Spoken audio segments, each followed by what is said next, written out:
All of us do not have equal talent, but all of us have an equal opportunity to develop our talent.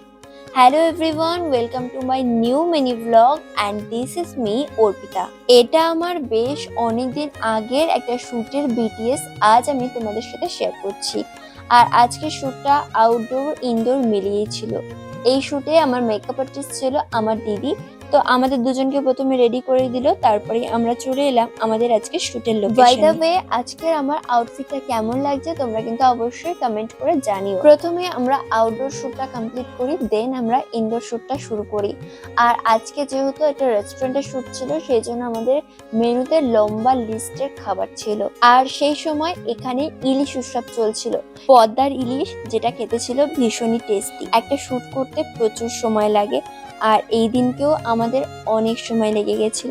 তো shoot complete হয়ে যাওয়ার পর আমরা lunch করতে বসেছিলাম। তো আজকে আমাদের মেনুতে ছিল ভাত, ভাজা, শুক্তো, একটা তরকারি ছিল, চিকেন, মাটন আর ইলিশ মাছ, আর শেষ পাতে ছিল চাটনি, পাঁপড়। আমরা লাঞ্চ কমপ্লিট করে নেওয়ার পর আমাদের যে রুমটা দেওয়া হয়েছিল সেই রুমটাতে গেলাম এবং সেখানে গিয়ে আমরা সমস্ত কিছু গুছিয়ে নিলাম। দেন আজকের মতো প্যাক আপ। সবাই খুব ভালো থেকো, সুস্থ থেকো। দেখা হচ্ছে তোমাদের সাথে নেক্সট ভিডিওতে। টাটা।